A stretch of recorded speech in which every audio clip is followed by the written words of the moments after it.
안녕하십니까. 조선일보 경제부의 박사기자 방현철입니다. 방현철 박사의 머니머니 본격적으로 시작해 보도록 하겠습니다. 오늘은 김우진 서울대 경영대학 교수님 나오셨습니다. 안녕하세요. 안녕하세요. 네, 김우진 교수님 지난번에도 한번 나오셨는데요. 짧게 소개드리면 예전에 KDI 정책대학원 교수를 하셨고 또 고려대 교수도 하시고 2011년부터 이제 서울대 경영대학에서 이제 교수를 맡고 계십니다. 이거 외에도 국민연금기금 투자정책전문위원회 위원 맡고 계시고요. 삼성준법 감시위원회 위원도 맡고 계십니다. 이 자본시장에 상당히 영향력이 있으신 분 같으세요. 과분하게 소개해 주셔서 감사합니다. 예, 오늘 우리가 좀 얘기해 볼 주제는 뭐냐면 주주행동주의 예. 어떻게 봐야 하나 이겁니다. 네. 최근에 이제 국내에서도 이제 주주행동주의가 상당히 강하게 영향력을 미치고 있는 것 같습니다. 네. 이 국내에서도 이렇게 주주행동주의가 빛을 발하기 좀 시작한 걸로 좀 봐야 되나요? 아니면 어떻게 봐야 되죠, 이거? 예, 저도 굉장히 그 격세지감을 느끼는데요. 네. 10년 전만 했어도 이 주주 행동주의라는 말 대신 음. 기업 사냥꾼, 네. 먹튀 이런 얘기들이 이제 많이 얘기가 됐었는데 네. 이제 점점 그래도 주주를 기업의 중요한 구성 요소. 네. 사실상 주주가 주인인데 원래 지금까지는 주주가 주인이죠. 사실 그런 기업의 인식이 주인이죠. 별로 없었죠. 예. 외부인이라고 생각을 세력으로 생각하는 네. 그런 경향들이 있었는데 그래서 이제 드디어 한국에서는 이제 주주 자본주의에 대한 인식이 조금씩 생기기 시작했구나라는 느낌이 들고요. 네. 원래 이 행동주의는 요즘 나온 거는 아니고 미국에서도 원래 헤지 펀드들이 시작했다기보다 예전에 연기금에서 먼저 시작을 한 겁니다. 예. 그러니까 연기금은 뭐냐면 기본적으로 장기 투자를 하고 있고 그렇죠. 예. 그리고 이제 이 패시브한 투자 전략을 하는 경우가 많고 그렇기 때문에 이 보유 비중을 그때그때마다 저 회사 주식 마음에 안 든다고 뭐 팔고 이럴 수가 네. 없어서 장기 보유를 해야 되다 보니까 그 회사에 어떤 이슈가 있으면은 거기에 대해서 이슈를 제기하고 시정을 요구하고 그러면서 이제 대표적인 데가 캘리포니아 공무원 연금 같은 데인데요. 소위 캘퍼스. 네, 예. 캘퍼스. 거기서부터 이제 시작이 된 거죠. 근데 이제 방금 말씀하셨듯이 과거에는 좀 국내 시각이 좀 달랐어요. 네네. 2006년에 칼 아이칸이 KTNG 경영 네네. 분쟁 일으켰고요. 엘리엇이 2015년에 삼성물산하고 네네. 제일모직 합병 반대 예, 뭐 예. 이런 걸 하다 보니까 예. 이렇게 외국계 펀드들이 국내 기업들의 경영을 간섭한다. 네네. 이런 느낌이 들고 네. 또 그러다 보니까 기업 사냥꾼이다 이렇게 예. 비난하는 목소리도 많았고요. 네네. 그런데 지금 와서 좀 주주행동주의가 또 네. 이 왕성해 주니까 예. 좀 비슷한 생각 가시는 분도 있는 것 같아요. 예, 그럼 예. 주주행동주의, 기업 사냥꾼 이런 구별이 가능한 건가요? 원래 이제 기업 네. 사냥꾼은 주주 행동주의보다는 이제 한국에서 뭐 사모펀드라고 부르는 프라이빗 에퀴티. 네. 원래 프라이빗 에퀴티는 이제 비상장 주식에 투자하는 펀드인데 거기들을 이제 기업 사냥꾼이라고 미국에서도 좀 불렀죠. 네. 보통 어떻게 되냐면 저평가된 기업, 상장 기업을 주식을 전부 다 사서 100% 상장 폐지시켜서 네. 그다음에 가치를 올린 다음에 다시 그걸 재매각하는 형태의 전략을 구사하는 것들이 이제 프라이빗 에퀴티 바이아웃 펀드들인데요. 네. 이번에 이제 오스템 임플란트를 인수한 MBK가 이제 그런 식의 전략을 하는 거죠. 거기들을 이제 미국에서도 이제 기업 사냥꾼이라고 부르기도 했었는데 네. 실제로 이 프라이빗 에퀴티 펀드들이 인수한 기업들은 그 이후에 기업 가치가 올라간 경우가 많았기 때문에 기존 경영진 입장에서는 자기가 어떻게 보면 자기의 지위를 잃어버리니까 기업 사냥꾼이라고 부르고 싶겠지만 실제로 이 프라이빗 에퀴티들이 와서 기업을 사냥했다기보다 기업 가치를 올려서 나간 경우가 많아서 프라이빗 에퀴티를 기업 사냥꾼이라고 부르는 거는 좀 어폐가 있을 수 있고요. 네. 게다가 이 액티비스트 펀드들 행동주의는 기업을 인수하지 않습니다. 좀 차이가 있는 거군요. 차이가 많이 예. 있죠. 예. 그러니까 지금 온라인에 이창원 대표도 1몇 프로 가지고 지금 하고 있는 거잖아요. 네. 그러니까 액티비스트 펀드들은 그걸 통으로 다 인수하지 않습니다. MBK처럼. 대신에 그 일부 지분을 가지고 이게 단계를 거쳐서 하는데요. 네. 대화를 시도를 하죠. 처음에는. 우리가 봤을 때 지금 이 회사의 배당 정책이라든지 투자 정책 이런 이슈가 있으니까 우리 생각은 이런데 지금 경영진 생각은 어떤지 한번 설명을 해달라. 네. 그래서 이게 대화가 돼서 뭐가 잘 해결이 되면 거기서 끝납니다. 근데 이제 회사가 그거를 전혀 안 듣거나 그러면 다음에는 뭐 공개 서한 단계로 가고 그리고 끝까지 가다 보면 이제 주주 제한이라는 핵폭탄을 하는 거죠. 뭐, 네. 예. 주주 제한은 거의 핵폭탄입니다. 거기까지 갔으면 상당수의 경우는 미국에서도 이 액티비즘이 전 단계에서 다 끝납니다. 대화하면서 많이 끝납니다. 예. 대화하면서 굉장히 많이 끝납니다.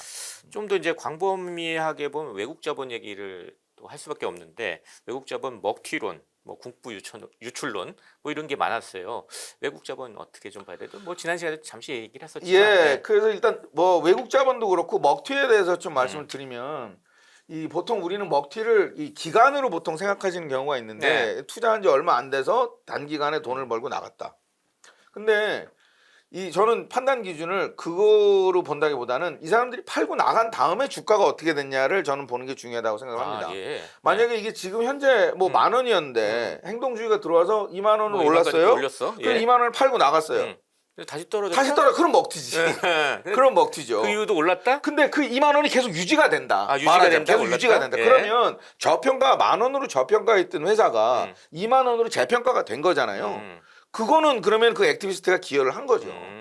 가치를 그런 올린 기준으로 거예요. 봐야 된다. 네, 그 이후에 주가를 반드시 봐야 되고요. 예, 돈을 벌었다는 것만 갖고 비난을 하는 거는 그거는 좀 맞지 않는 것 같습니다. 예. 예. 주주 행동주의가 요새 요구하는 것 중에 이제 배당을 늘리라 뭐 네네. 이런 게 있어요. 뭐 최근에 은행주 배당 늘리라 뭐 이런 얘기들 하는 것도 있지요. 네네. 근데 이제 부실에 대비해야 되는 어려운 시절에 배당 확대를 하자는 거는 무슨 단기 차익에만 초점을 맞추는 근시안적 뭐 제한이다. 뭐 이런 주장을 하는 쪽도 있습니다. 네네. 이건 어떻게 봐야 됩니까? 이거는 이제 금융의 경우는 부실 대비 뭐 이게 특히 더 중요할 수 있겠지만 조금 더 이걸 일반화해서 네. 일반 기업까지도 보면 사실 저희가 이제 재무관리 학교에서 가르칠 때 언제 배당을 하고 언제 재투자를 해야 되느냐 그 의사결정을 할 때 중요한 게 뭐냐면 이 회사가 벌어들이는 이익 ROE 말하자면 리턴 온 에퀴티가 투자자들이 요구하는 수익률에 비해서 더 높으냐 낮으냐 이걸 가지고 그걸 기준으로 판단을 합니다. 네. 투자자들이 요구하는 수익률에 비해서 회사가 벌어들이는 수익률이 더 높으면 당연히 그건 재투자하는 게 주가에 더 좋습니다. 네. 우리가 언제 그랬냐면 7, 80년대, 90년대까지 우리가 고도 성장하던 네. 우리 금리가 막 더블 디짓으로 10몇 프로, 20몇 프로 하던 시절에 회사들이 어떻게 버텼습니까? 그거보다 더 버니까. 더 많이 벌었죠. 더 많이 예. 버니까 버틴 예. 거예요. 예. 그때는 재투자가 맞아요. 그때는 재투자가 맞는데 지금 우리가 일시적으로 지금 금리가 살짝 올랐지만 예전에 비해서는 지금 이제 싱글 디짓 금리고 예. 이렇게 그리고 재투자 기회도 많지 않고 이런 상황에서는 투자자들이 요구하는 거에 비해서 회사가 벌 수 있는 기회가 많지 않을 때는 오히려 배당을 늘리는 게 주가에도 도움이 될 수 있습니다. 이거는 이론적으로. 그러니까 우리가 된다. 지금 예. 어떤 상황에 있느냐, 우리가 계속 고도 성장하는 예. 그런 단계에 있느냐, 아니면 이제 우리가 어느 정도 예. 선진국에 이제 이미 진입을 해서 정체 단계에 있느냐, 거기에 대한 이제 판단이 되겠죠. 예, 무조건 배당을 드리는 게 좋다 나쁘다가 아니라 어떤 기준을 삼고 그 기준에 따라서 그렇죠. 우리가 어느 판단해야 단계에 된다. 있는지 회사가 더 잘 벌면 이 여기서 말씀하신 대로 배당을 안 하고 재투자하는 게 맞고, 예. 근데 회사가 투자 기회가 이제 줄어들었으면 그때부터는 배당을 하는 게 맞고. 네. 예. 다음 질문도 비슷한 대답하실 것 같은데요. 네. 왜냐하면 이제 자사주 매입을 요구하는 이제 주주분들이 좀 많잖아요. 근데 네네네. 자사주 매입보다는 장기 투자를 해야 된다. 예. 뭐 이렇게 주장하는 쪽도 있어요. 이것도 그런 똑같은 논리로 봐야 예, 되는 같은 건가요? 논리고 근데 예. 여기 제가 한 가지 더 예. 설명드리고 싶은 거는 한국에서 자사주 매입은 배당과 같이 주주 환원 정책의 일환으로 예. 미국에서 이해를 하는데 한국에서는 자사주 매입하면 주가 올라가지고 이게 배당인 것처럼 얘기를 하시는데 그게 아니고 주가 안 올라도 자사주 매입을 했다는 것 자체가 주주 환원입니다. 돈이 나갔잖아요. 회사 밖으로. 근데 배당은 모든 주주들한테 똑같이 네. n분의 1로 준 게 배당이고 자사주 매입은 돈이 나간 만큼 주식을 판 주주들한테만 회사 돈이 나간 거죠. 그렇지만 주주 환원이죠. 회사에서 돈이 나갔으니까. 그래서 자사주 매입은 그 자체로 예. 그냥 주주 환원이다. 그래서 관련된 얘기인데 자사주 매입은 하자마자 회사 돈이 나갔기 때문에 배당락처럼 그거는 시총에서 빠져야 되는 부분인데 한국은 자사주가 시총에서 빠지지 않고 있기 때문에 또 여러 가지 관련 문제들이 발생하고 있습니다. 근데 이 자사주 매입 관련해서 또 하나 뭐 이슈가 있었는데 최근에 보니까 미국에서도 네. 자사주 매입은 웬만하면 하지 말라. 라면서 이제 뭐 세금을 매긴다 하면서 바이든 행정부에서 또 1% 세금 매기는 법도 만들었잖아요. 네네. 이 미국에서도 별로 안 원하는 것 같은데 우리가 해야 되냐 뭐 이렇게 아니, 근데- 질문할 수 있을 것 같은데요. 근데 이제 예. 그것도 뭐 일률적으로 그런 건 아니고 미국은 이제 네. 최근 한 몇십 년간 자사주 매입이 배당을 어느 정도 대체하는 정도 수준까지 생각될 수 있을 정도로 굉장히 광범위하게 주주하는 정책으로 사용이 되고 있고 예. 근데 원래 얘는 이제 저평가된 주식을 자사주 매입을 하는 거가 맞는데 예. 그렇지 않고 비싼 주식을 막 하게 되면 오히려 그거는 주주들한테 안 좋을 수도 있으니까 그거는 좀 이렇게 회사의 성격 지금 현재 주가가 어느 정도인지 그걸 구분해서 보는 게 맞을 것 같습니다. 예. 또 하나 이제 ESG 경영. 요새 이게 또 하도잖아요. 또 ESG 경영 뭐 좀 하나 맡고 예, 저희 계시죠? 학교에서도 과정을 운영하고 있습니다. 예. 이 기업들은 ESG 경영 트렌드를 위해서 좀 무엇을 중점적으로 좀 점검하는 게 좋을까요? 뭐 일각에서는 뭐 기업들 지금 ESG 선언만 하고 실천 안 하는 거 아니냐? 네. 뭐 이런 식의 비판하는 사람들도 있어요. 예. 예.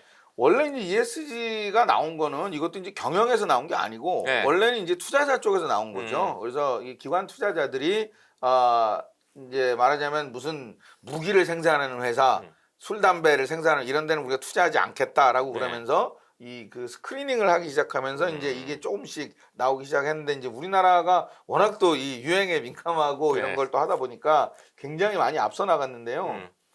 원래 ESG에 E하고 SG 세 개가 있는데 한국에서 대부분 E만 얘기합니다. 네. 보통 보면 인바이러먼털, 그러니까 환경, 환경 네. 얘기만 주로 하고요. 네. S 조금 하고 G는 거의 얘기 안 합니다. 소셜 고버넌스 이렇죠. 네. 네. 그 원래 ESG는 G를 통해서 E하고 S를 잘하자. 뭐 이런 느낌입니다. 그러니까 사실은. 예. 예. 근데 한국은 G는 전혀 안 하면서 E하고 S를 말하자면 어떻게 보면 이 시혜적으로 경영진이 하는 것처럼 생각을 해서 뭔가 조금 이게 아기가 좀 안 맞는 경우도 네. 있는 것 같고 그 심지어 막 중소기업의 ESG 경영 이런 얘기도 막 하고 막 그러고 그런데요. 예. 중소기업은 사실은 비상장이면 G 이슈가 없는 거기 때문에 예. 그 중소기업은 저 정도만 하시면 되죠. 그러니까 지금 이제 그 EU에서 서플라이 체인에 대해서 무슨 관리를 하겠다. 인권 무슨 네. 노동 실태 그거. 그러니까 이제 우리가 공급하는 회사들이 많으니까 네. 부품 회사들이 중간재 회사들. 그래서 EU에서 하는 공급망 사슬 관리에 대응하셔야 되고 그다음에 중대재해처벌법 그 정도만 대응을 하시면 되는 거지. 네. 무슨 비상장 기업에다가 뭐 이사회가 어떻고 이거는 제가 봤을 때는 약간 넌센스고요. 예. 예. 거버넌스는 철저히 상장 기업에 국한된 얘기입니다. 그리고 거버넌스가 잘 돼야 E하고 S도 잘 될 수 네. 있을 거로 봅니다. 그 기업 규모나 뭐 어떤 성격에 따라서 좀 완전히 다르죠. 생각을 좀 다르게 해야 된다. 네, 이렇게 네, 좀 네. 이해를 하면 되겠네요. 네네. 일반 투자자들이 생각할 때 이제 자기가 이제 소액주주 뭐 이 보호를 제대로 받지 못하고 있다 이런 거를 이제 느낄 수 있잖아요. 이럴 경우에 어떻게 되나요? 그냥 주식 팔고 나가면 되는 건가요? 아주 중요한 얘기를 네. 해주셨는데요. 그러니까 원래 일반 투자자들은 액티비즘을 안 해도 돼요. 이게 더 쉬운 거. 이거 월스트리트 룰이라고 그러는데 네. 원래 이제 좀 마음에 안 들면 저리 싫으면 중이 네. 떠나라. 그래서 우리는 팔고 나가면 되는데 이 아까 제가 말씀드렸듯이 연기금은 이걸 못 하는 거예요. 마음에 안 들어도 비중을 줄일 수가 없고 네. 또 한꺼번에 물량이 너무 많아서 한꺼번에 털게 쉽게 되면 팔지도 또 못하죠. 쉽게 털지도 못하고 네. 그렇기 때문에 이제 액티비즘이 나온 거거든요. 그러니까 사실은 일반 우리나라에서 지금 일반 소액주주분들도 또 모여서 뭐 이런 액티비스트 비슷한 거 뭐 하시는데 행동주의 운동하신 분들 있습니다. 뭐 하실 수는 있어요. 하실 네. 수는 있지만은 사실은 원래 그 이거의 출발점은 팔지 못하기 때문에 기관들이 여러 가지 이유로 예. 그게 이제 원래 발생 원인이고 마음에 안 드시면 파시면 됩니다. 예. 이제 마지막으로 좀 쭉 종합을 해가지고 이 일반 투자자 입장에서 주주 행동주의는 어떻게 바라보는 게 좋을까? 이걸 네. 좀 정리해서 얘기해봤으면 합니다. 네, 주주 행동주의 지금 이제 SM도 이슈고 하지만은 주주 행동주의가 들어갔을 때 경영권 분쟁이 일어날 거를 기대하고 그러면 주가가 더 오르지 않을까? 에서 단기 차익을 노리고 거기에 이렇게 들어가신 건 저는 권하고 싶지 않고요. 네. 근데 기본적으로 주주 행동주의는 그 단기 차익이 아니고 일단 기본적으로 펀더멘털 대비 낮은 주가를 그러니까 말하자면 일감 몰아주기를 못하게 한다든지 라이크 기획과의 계약을 청산하게 한다든지 이런 거를 통해서 펀더멘털리 주가를 올리려는 전략을 하고 있기 때문에 그 지금 투자하고 계신 회사가 주주 행동주의의 대상이 된다라고 하는 거는 저는 이 주주분들한테 도움이 될 수 있는 여지가 충분히 있다라고 생각을 하고요. 네. 예.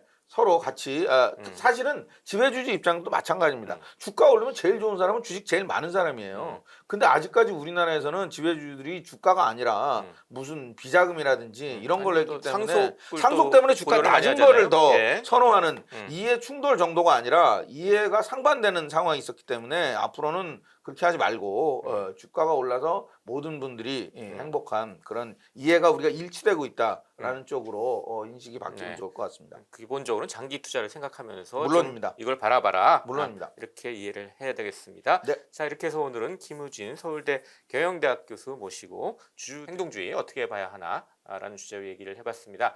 마지막으로 저희 시청자, 구독자 여러분께 짧게 마무리 인사 부탁드리겠습니다. 예, 그 요즘 주주행동주의가 언론을 장식하는 걸 보면서 참 격세지감을 느끼는데요. 여러분들 이거가 뭐 일시적인 현상은 아닐 거고 앞으로 우리 자본시장에 굉장히 많은 긍정적인 측면을 영향을 미칠 수 있을 거로 봅니다. 예의주시해서 계속 지켜봐 주시면 좋겠습니다. 감사합니다. 네, 감사합니다. 지금까지 김우진 서울대 경영대학 교수 그리고 저는 조선일보 경제부의 박사기자 방현철이었습니다. 그럼 다음 시간에 또 뵙도록 하겠습니다. 감사합니다. 감사합니다.